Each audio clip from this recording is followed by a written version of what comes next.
সদ্য স্নাত এই গাছগুলোকে দেখতে দেখতে আরেকটি নতুন দিনে সবাইকে ভালো থাকার শুভেচ্ছা জানিয়ে দিনটা শুরু করলাম। আজ আমার বাড়িতে কিছু আমার আপনজন প্রিয়জনরা আসবে, তাই রান্নাঘরে যাবার আগেই ঘরটা একটু গুছিয়ে নিই। এই শোকেসটা যেহেতু আমার ওপেন, তাই প্রতিদিনই এটাতে পুষতে লাগে, নাহলে গুঁড়ো ডাস্ট এসে জমা হয়। আর এই যে শোপিসগুলো আমি যখন পুছি, প্রতিবারই আমার মনটা খুব ভালো হয়ে যায়। কেন বলুন তো? এর সঙ্গে আমার অনেক স্মৃতি জড়িত। আগে আমরা প্রতি বছর আমার নিজের কিছু প্রিয়জনদের সঙ্গে বছরে একবার ঘুরতে যেতাম।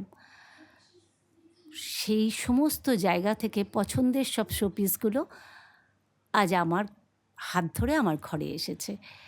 কোনোটি হয়তো হিমাচল প্রদেশের কোনো এক পাহাড়ের কোলে একটা ছোট্ট গ্রাম থেকে, কোনোটি হয়তো উড়িষ্যার দারিংবাড়ি যাওয়ার পথে কোনো এক মেলা থেকে, কোনোটি আবার হয়তো সিকিমের কোনো একটা মল থেকেই কিনেছি। যখন শোপিসগুলো পুছি তখন ঠিক কোন দোকানটা থেকে কিনেছি, তখন কোন গল্প করছিলাম, কী খুনসুটি করছিলাম বোন বা আমার প্রিয়জনদের সঙ্গে, সমস্ত স্মৃতিগুলো যেন সেকেন্ডে দেখবেন চোখের সামনে ভেসে ওঠে। জীবনে ভালো থাকার রসদই হলো ভালো স্মৃতি। এখন হয়তো সবাই, মানে আমার যে পরিজনদের নিয়ে আমরা বেরোতাম, তাদের সবারই ছেলেমেয়েরা বাইরে চলে গেছে কিছু দায়িত্বে।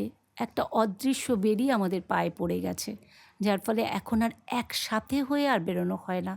সবাই বেরোচ্ছি কিন্তু যে যার প্রয়োজনে। হয়তো ঈশ্বর চাইলে আবার হবে।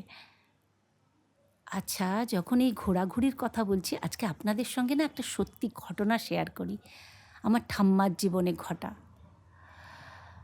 আমার ঠাম্মা মানুষটি একটা অদ্ভুত।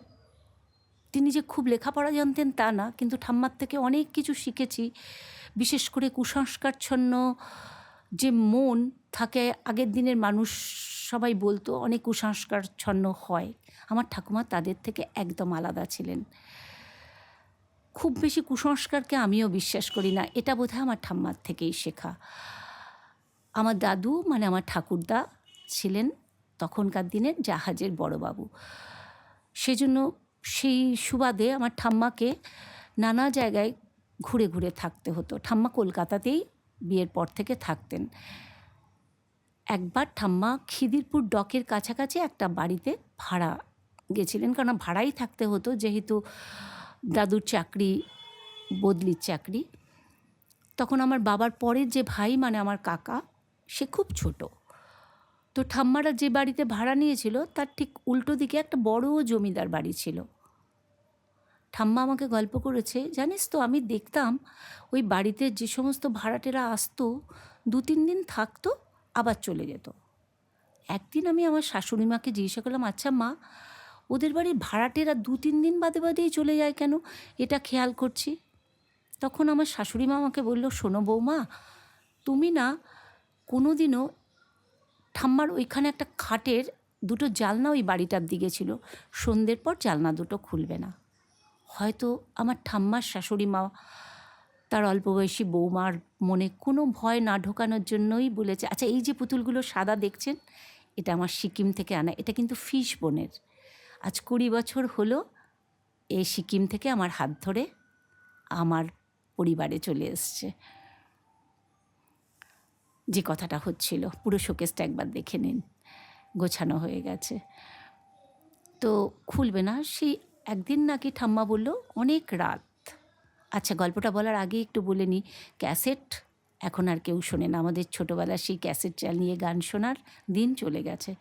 কিন্তু এত সুন্দর এই শোকেসটা একসময় ক্যাসেটগুলো থাকতো বলে আমার হাজব্যান্ড এগুলোকে ফেলতে দেয় না। আমার নাতি নাতনি হয়তো এটা অ্যান্টিক পিস হিসাবেই দেখবে। এই ক্যামেরাটা আমার বিয়ের হানিমুনে নিয়ে যাওয়ার ক্যামেরা। তখন তো এই ধরনের ক্যামেরাগুলোই ছিল, তাই না? আচ্ছা, যেটা বলছিলাম, তো গ্রীষ্মের এক রাতে প্রচণ্ড গরম, লোডশেডিং হয়ে গেছে। আমার ঠাম্মা বলছে এত কাজ যে আমার কাকা, ঠাম্মা আর পারছে না হাত পাখা দিয়ে হাওয়া করতে করতে। ঠাম্মা আসল ভুলেই গেছিল যে তার শাশুড়ি মা বারণ করেছে, সে কথাটা মানবে না বলে তা নয়। তখন দিনে ছেলেমেয়েরা কিন্তু এত অমান্য করব ব্যাপারটা ছিল না, একবার বলে দিলেই সেটা মানত। অলরেডি আমি রান্নাঘরে কিন্তু চলে এসেছি অনেকক্ষণ। মাছের মাথা দিয়ে শুক্তো করব, সবজিগুলো সেদ্ধ করে রেখেছি। আপনারা রান্নাটা দেখুন, আমি গল্পটা করি। আচ্ছা, ঠাম্মা জানলাটা খুলেছে। যেটা আগে বলিনি সেটা হলো ওই জমিদার বাড়ির ছাদে না বড় বড় ডিমের মতো বা চাল কুমড়ো বলুন, ওরকম সিমেন্টের গোল গোল জিনিস দিয়ে করা ছিল। ওটা আগেকার দিনের বাড়িগুলোতে দেখবেন, এখনও যে সমস্ত পুরনো বাড়ি আছে তাতে দেখতে পাবেন। ঠাম্মা বলে জানলাটা খুলেই কিছু দেখতে পাইনি। হঠাৎ আমার চোখটা বাড়িটার ওপর দিকে গেল। ওপরে তাকাতে দেখছি ছোট্ট ছোট্ট, বোধহয় 1-1.5 ফুট হবে, পুতুলের মতো দুটো বউ লাল পেড়ে শাড়ি পরা, ঘোমটা দিয়ে ওই চাল কুমড়োর ওপর বসে আছে। ওখানে কিন্তু বসে থাকার কোনো মানুষের কথাই নেই। আর এটা কিন্তু কোনো বানানো গল্প না। ঠাম্মা বলে আমি জানলাটা বন্ধ করে দিয়েছি। আমি কিন্তু কোনো ভয় পাইনি বা কোনো ক্ষতিও কিন্তু হয়নি। আমি জানি নিশ্চয়ই কোনো ঐশ্বরিক বা অলৌকিক শক্তি তো নিশ্চয়ই আছে, কিন্তু সেটা যে সবসময় ক্ষতি করে এটা মনে হয় কোনো কারণে আমাদের মধ্যে ঢুকিয়ে দেওয়া হয়ে গেছে। যাই হোক, রাত 10টা, সবাই চলে গেছে। চলুন আপনাদের সঙ্গে নিয়ে রাতে গেটের তালাটা দিয়ে আসি। আমার ছাদের এই মূর্তিগুলোকে আমার ছেলে এবার এই ছোট ছোট লাইটগুলো দিয়ে খুব সুন্দর করে একটা ডেকোরেশন করেছে। খুব মিষ্টি একটা আলো আঁধারি সারা ছাদ জুড়ে তৈরি হয়। আচ্ছা, একটা সুন্দর ফুল দেখাই আপনাদের, চলুন। এই যে এটা হলো পিস লিলি। সামনে গিয়েই দেখলাম শান্তির খোঁজে মনে হয় ফড়িংটাও এখানে এসে বসেছে। এত সুন্দর দৃশ্য দেখতে দেখতে আজকের ভিডিওটা শেষ করছি। সবাই ভালো থাকবেন, সুস্থ থাকবেন।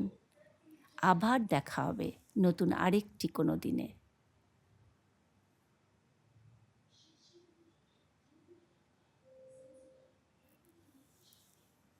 ওয়েদার চেঞ্জ, খেয়াল রাখবেন নিজের এবং পরিবারের সকলের।